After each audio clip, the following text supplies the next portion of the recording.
महाभारत में भक्तों आज आपको ब्रह्मा जी का इंद्र से गोलोक और गौं का उत्कर्ष बताना तथा सुवर्ण की उत्पत्ति और उसके दान की महिमा के संबंध में वशिष्ठ और परशुराम का संवाद, यह कथा आपको सुनाऊंगा। आप उसको ध्यानपूर्वक सुनिए। भीष्म जी कहते हैं, युधिष्ठिर, जो मनुष्य सदा यज्ञ श्रेष्ठ अन्न का भोजन और गोदान करते हैं, उन्हें प्रतिदिन अन्नदान और यज्ञ करने का फल मिलता है। दही और घी के बिना यज्ञ नहीं हो सकता, उन्हीं से यज्ञ संपादित होता है। इसीलिए गौओं को यज्ञ का मूल कहते हैं। सब प्रकार के दानों में गोदान ही उत्तम माना गया है। गौएं श्रेष्ठ, पवित्र और परम पावन बताई गई है। मनुष्य को अपने शरीर की पुष्टि तथा सब प्रकार के विघ्नों की शांति के लिए भी गौ का सेवन करना चाहिए। इनका दूध, दही और घी सब पापों से मुक्त करने वाला है। गौएं इस लोक और परलोक में भी महान तेजो रूप मानी गई है। उनसे बढ़कर पवित्र कुछ भी नहीं है। इस विषय में ब्रह्मा जी और इंद्र की संवाद रूप प्राचीन इतिहास का उदाहरण दिया जाता है। पूर्व काल में दैत्यों के परास्त होने पर जब इंद्र तीनों लोगों के अधीश्वर हुए तो समस्त प्रजा बड़ी प्रसन्नता के साथ सत्य और धर्म में तत्पर रहने लगी। तदनंतर एक दिन ऋषि, गंधर्व, किन्नर, नाग, राक्षस, देवता, सुवर्ण, लक्ष्मी और प्रजापतिगण ब्रह्मा जी की सेवा में उपस्थित थे। इसी समय देवराज इंद्र ने ब्रह्मा जी को प्रणाम करके पूछा, भगवान, गोलोक समस्त देवताओं और लोकपालों के ऊपर क्यों है? गौग ने ऐसा कौन सा तप किया है जिससे वे रजोगुण से रहित होकर देवताओं के ऊपर आनंदपूर्वक निवास करती हैं? मैं इस बात को जानना चाहता हूं। ब्रह्मा जी ने कहा, इंद्र, तुम सदा गौओं की अवहेलना करते हो, इसी से तुम इनका महात्म्य नहीं जानते। अब मैं तुम्हें गौ का उत्तम प्रभाव और महात्म्य बता रहा हूं, सुनो। गौ को यज्ञ का अंग और साक्षात यज्ञ के रूप बतलाया गया है। इनके बिना यज्ञ किसी तरह नहीं हो सकता। ये अपने दूध और घी से प्रजा का पालन पोषण करती हैं तथा इनके पुत्र बैल खेत के काम आते और तरह तरह के अन्न एवं बीज पैदा करते हैं, जिनसे यज्ञ संपन्न होते और हव्य कव्य का भी काम चलता है। इन्हीं से दूध, दही और घी प्राप्त होते हैं। ये गौएं बड़ी पवित्र होती हैं और बैल भूख प्यास का कष्ट सहकर अनेकों प्रकार के बोझ ढोते रहते हैं। इस प्रकार गौ जाति अपने कर्म से ऋषियों तथा प्रजाओं का पालन करती रहती है। उसके व्यवहार में सरसता या माया नहीं होती। वह सदा पवित्र कर्म में लगी रहती है।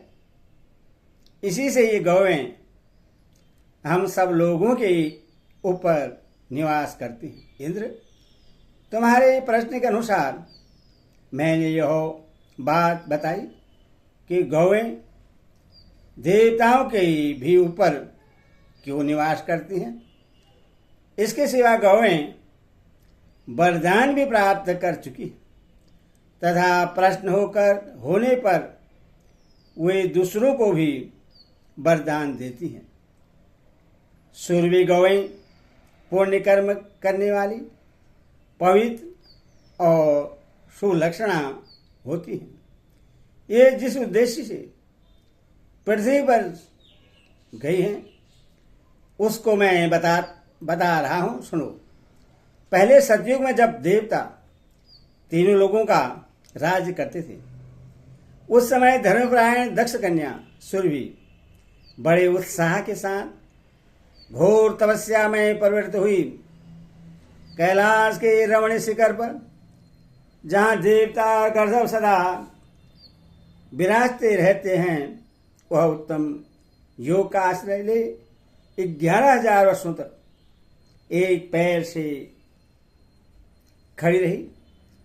तब मैंने उस तपस्विनी देवी के पास जाकर कहा, कल्याणी, तुम किस लिए यह घोर तपस्या कर रही हो? तुम्हारे इस तब से मैं बहुत प्रसन्न हूं। तुम कोई वर मांगो, मैं देने को तैयार हूं। सुरभि ने कहा, भगवान, मुझे वर लेने की कोई आवश्यकता नहीं है। मेरे लिए सबसे बड़ा वर यही है कि आज आप मुझ पर प्रसन्न हो गए। ब्रह्मा जी कहते हैं, इंद्र, जब सुरभि ने इस प्रकार कहा तो मैंने उससे यो उत्तर दिया, देवी, तुमने लोभ का परित्याग करके निष्काम भाव से तप किया है, इससे मुझे बड़ी प्रसन्नता हुई है। अतः मैं तुम्हें अमर होने का वरदान देता हूं। अब मेरी कृपा से तीनों लोगों के ऊपर तुम्हारा निवास होगा। तुम जहां वास करोगी उसकी गोलोक के नाम से ख्याति होगी। तुम्हारी सभी सुख संतानें मनुष्य लोक में प्राणियों के हित का कार्य करती हुई वहां निवास करेंगी। तुम अपने मन से जिन दिव्य अथवा मान्य भोगों का चिंतन करोगी, वे सब तुम्हें प्राप्त होंगे तथा सब प्रकार का सुख तुम्हारे लिए सदा सुलभ रहेगा। इंद्र, सुरभि के निवासभूत गोलोक में समस्त कामनाएं पूर्ण होती हैं। वहां मृत्यु, बुढ़ापा और अग्नि का जोर नहीं चलता। दुर्देव तथा अशुभ की भी वहां पहुंच नहीं है। उस लोक में दिव्य वन, दिव्य भवन तथा परम सुंदर एवं इच्छानुसार विचरने वाले विमान मौजूद हैं। ब्रह्मचर्य, सत्य, इंद्रिय संयम, नाना प्रकार के दान पुण्य, तीर्थ सेवन, बड़ी भारी तपस्या और अन्यायन शुभ कर्मों के अनुष्ठान से ही गोलोक की प्राप्ति हो सकती है।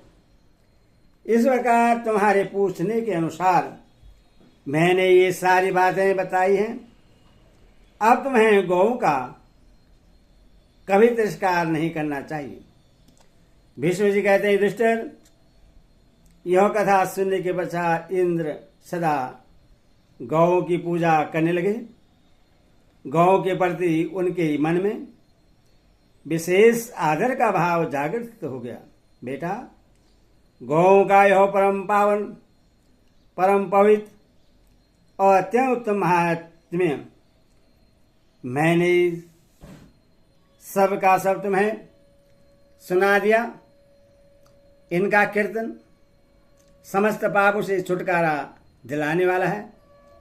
जो सदा पवित्र चित्त होकर यज्ञ और श्राद्ध में हव्य और कव्य अर्पण करते समय ब्राह्मणों को यह प्रसंग सुनाएगा, उसका दान समस्त कामनाओं को पूर्ण करने वाला और अक्षय होकर पितरों को प्राप्त होगा। गोभक्त पुरुष जिस वस्तु की इच्छा करता है वह सब उससे प्राप्त होती हैं। गौ में भक्ति रखने वाली स्त्रियां भी मनोवांछित कामनाएं प्राप्त करती हैं। युधिष्ठिर ने पूछा, पितामह, आपने सब मनुष्य के लिए, विशेषतः धर्म पर दृष्टि रखने वाले नरेशों के लिए परमोत्तम गोदान का वर्णन किया है। वेद और उपनिषदों ने भी प्रत्येक कर्म में दक्षिणा का विधान किया है। सभी यज्ञों में भूमि, गौ और सुवर्ण की दक्षिणा बतलाई गई है। इनमें सुवर्ण सबसे उत्तम दक्षिणा है, ऐसा श्रुति का वचन है। अतः इस विषय को मैं यथार्थ रूप से सुनना चाहता हूं। सुवर्ण क्या है, कब और किस तरह इसकी उत्पत्ति हुई, स्वर्ण का उपादान क्या है, इसका देवता कौन है, तथा इसके दान का फल क्या है, स्वर्ण क्यों उत्तम कहलाता है, मनीषी विद्वान इसके दान का क्यों विशेष आदर करते हैं, तथा यज्ञ में सुवर्ण की ही दक्षिणा क्यों प्रशंसनीय समझी जाती है। भीष्म जी ने कहा, राजन ध्यान देकर सुनो, सुवर्ण की उत्पत्ति का कारण बहुत विस्तृत है। मैं अपने अनुभव के अनुसार सब बातें तुम्हें बता रहा हूं। मेरे महातेजस्वी पिता महाराज शंतनु का जब देहावसान हो गया तो मैं उनका श्राद्ध करने के लिए गंगा द्वार तीर्थ हरिद्वार में गया। वहां पहुंचकर मैंने पिता का श्राद्ध आरंभ किया। इस कार्य माता गंगा जी ने भी मेरी सहायता की। अपने सामने बहुत से सिद्ध महर्षियों को बैठाकर मैंने जलदान से लेकर सब कार्य पूर्ण किए। एकाग्रचित होकर शास्त्र विधि से पिंडदान के पहले का सारा कार्य जब समाप्त कर लिया तो विधिवत पिंडदान देना आरंभ किया। इतने ही में पिंड के लिए जो कुश बिछाए गए थे उन्हें भेद कर एक बड़ी सुंदर बाहर निकली। उस विशाल भुजा में बाजबंद आदि अनेकों आभूषण शोभा पा रहे थे। उससे ऊपर उठी देख मुझे बड़ा आश्चर्य हुआ। साक्षात मेरे पिता ही पिंड का दान लेने के लिए उपस्थित थे। किंतु जब मैंने शास्त्रीय विधि पर विचार किया तो मेरे मन में सहसा यह बात स्मरण हुआ ही कि मनुष्य के लिए हाथ पर पिंड देने का वेद में विधान नहीं है। पितर साक्षात प्रकट होकर कभी मनुष्य के हाथ से पिंड लेते भी नहीं हैं। शास्त्र की आज्ञा तो यही है कि कुशों पर पिंड दान करें। यह सोचकर मैंने पिता के प्रत्यक्ष दिखाई देने वाले हाथ का आदर नहीं किया और शास्त्र प्रमाण मानकर उसकी सूक्ष्म विधि पर ध्यान रखते हुए कुशों पर ही सब पिंडों का दान किया। इस प्रकार जब शास्त्र की पद्धति से पिंडदान कर दिया तो मेरे पिता की वह वहां अदृश्य हो गई। तदंतर पितरों ने मुझे स्वप्न में दर्शन दिया और बड़े प्रश्न होकर बोले, बेटा हम तुम्हारे शास्त्रीय ज्ञान से बहुत प्रश्न हैं, क्योंकि उसके कारण तुम मोहवश धर्म से भ्रष्ट नहीं हुए हो। तुमने शास्त्र का प्रमाण मानकर आत्मा, धर्म, अर्थ, भेद, पितृगण, ऋषिगण, गुरु, प्रजापति और ब्रह्मा जी इन सब का मान बढ़ाया है तथा जो धर्म में स्थित है उन्हें भी तुमने अपना आदर्श दिखलाकर विचलित नहीं होने दिया है।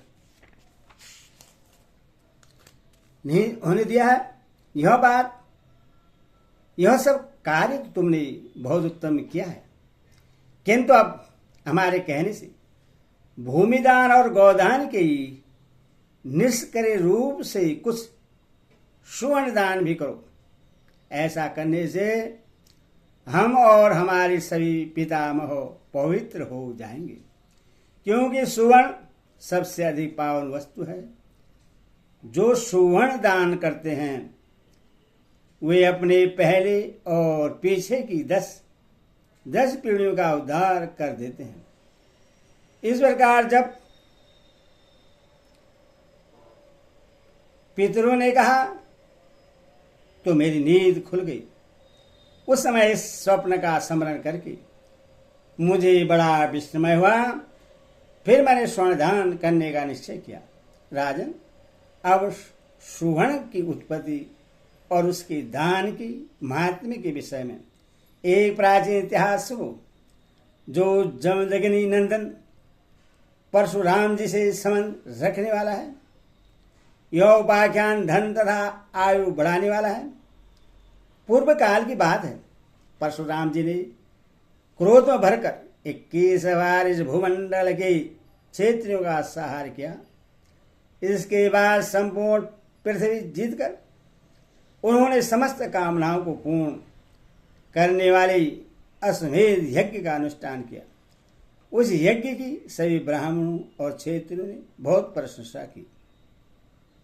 यदि अश्वमेध यज्ञ सब प्राणियों को पवित्र करने वाला तथा तेज और कांति को बढ़ाने वाला है, तो भी तेजस्वी परशुराम जी उसके फल से अपने को पाप मुक्त न कर सके।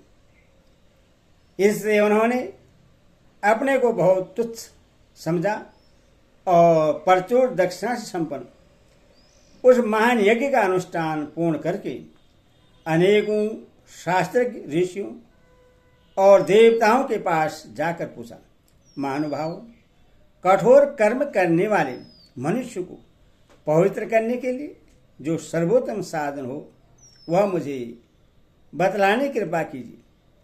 परशुराम जी ने जब दया से दरिद्र होकर इस प्रकार प्रश्न किया तो वेद शास्त्र के जानने वाले महर्षि ने कहा, राम, तुम वेदों के प्रमाण पर विचार करके ब्राह्मणों का सत्कार करो और उन ब्रह्म ऋषियों से ही अपने को पवित्र करने वाला साधन पूछो।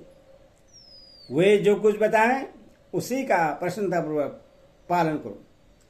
तब महातेजस्वी परशुराम जी ने वशिष्ठ, नारद, अगस्त्य और कश्यप जी के पास जाकर पूछा, विप्रवरो, मैं पवित्र होना चाहता हूँ, बतलाइए किस उपाय से पवित्र हो सकता हूँ। इसके लिए मैं किस कर्म का अनुष्ठान करूं अथवा कौन सा दान दूं। यदि आप लोग मुझ पर कृपा करना चाहते हो तो बतलाइए, मुझे पवित्र करने वाला साधन क्या है। ऋषि ने कहा, भृगुनंदन, हमने सुना है कि पाप करने वाला मनुष्य पृथ्वी, गाय और धन दान करने से पवित्र हो जाता है। इसके सिवा एक और दान सुनो जो सबसे बढ़कर पावन है, वह है सुवर्ण का दान। सुवर्ण का आकार बड़ा दिव्य और अद्भुत होता है। उसकी उत्पत्ति अग्नि से हुई है। सुना जाता है पूर्व काल में अग्नि ने संपूर्ण लोगों को भस्म करके अपने वीर से सुवर्ण को उत्पन्न किया था। उसी का दान करने से तुम्हारा मनोरथ सिद्ध होगा। सारे जगत का मंथन करके जो तेज की राशि प्रकट हुई है वही सुवर्ण है। अतः यह सब रत्नों से उत्तम है। इसीलिए देवता, गंधर्व, नाग, राक्षस, मनुष्य और पिशाच ये सब प्रयत्न पूर्वक स्वर्ण धारण करते हैं। जगत में जितनी पवित्र वस्तुएं हैं, सुवर्ण उन सब से अधिक पवित्र माना गया है।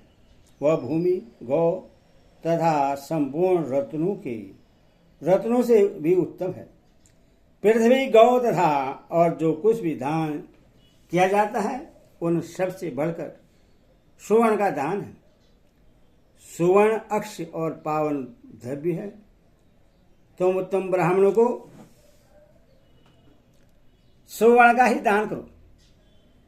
यदि पवित्रता का उत्तम साधन है, यही पवित्रता का उत्तम साधन है। सब प्रकार की दक्षिणाओं में सुवर्ण देने का विधान है। जो सुवर्ण का दान करते हैं वे सब कुछ दान करने वाले माने जाते हैं। सुवर्ण देने वाले मानव देवता का दान करते हैं, क्योंकि अग्नि संपूर्ण देवताओं के स्वरूप है तथा सुवर्ण अग्निमय है।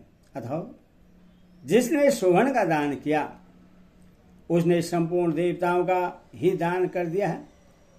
इसीलिए विद्वान पुरुष सुवर्ण दान से बढ़कर और कोई दान नहीं मानते।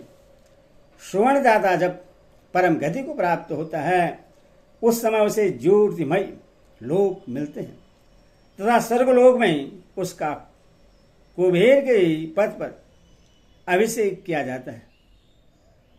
जो सूर्यदेव के समय विधिपूर्वक मंत्र पढ़कर सुवर्ण का दान करता है वह अपने पाप और दुस्वप्न को नष्ट कर डालता है। जो मध्याह्न काल में सोना दान करता है उसके भविष्य के पापों का नाश हो जाता है। जो व्रत का पालन करते हुए सायंकाल में स्वर्ण दान देता है वह ब्रह्मा, वायु, अग्नि और चंद्रमा के लोक में जाता है तथा इंद्र आदि के लोकों में भी उसे सम्मान प्राप्त होता है। साथ ही वह इस लोक में यशस्वी एवं पाप रहित होकर आनंद का उपभोग करता है। मृत्यु के पश्चात जब वह परलोक में जाता है तो वहां अनुपम पुण्यात्मा समझा जाता है। कहीं भी उसकी गति का प्रतिरोध नहीं होता और वह इच्छानुसार जहां चाहता है विचरता रहता है। सुवर्ण अक्षय द्रव्य है, उसका दान करने वाले मनुष्य को पूर्ण लोकों से नीचे नहीं आना पड़ता।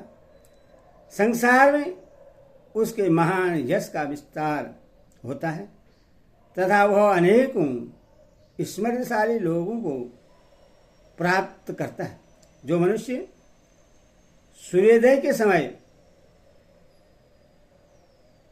आग जलाकर किसी व्रत के उद्देश्य से सुवर्ण दान करता है उसकी संपूर्ण कामनाएं पूर्ण होती हैं। परशुराम जी इस प्रकार तुम्हें सुवर्ण दान से होने वाले लाभ बतलाए गए हैं। अतः तुम ब्राह्मणों को सुवर्ण दान करो। भीष्म जी कहते हैं प्रतापी परशुराम जी ने वशिष्ठ आदि मुनियों के इस प्रकार कहने पर ब्राह्मणों को सुवर्ण का दान दिया। इससे वे सब पापों से छुटकारा पा गए। युधिष्ठिर, सुवर्ण की उत्पत्ति और उसके दान का महात्म्य सब तुमको सुना दिया। अब तुम भी ब्राह्मणों को बहुत सा सोना दान करो, इससे तुम्हें पापों से छुटकारा मिल जाएगा। हरि ओम तत्सत। हरि ओम तत्सत।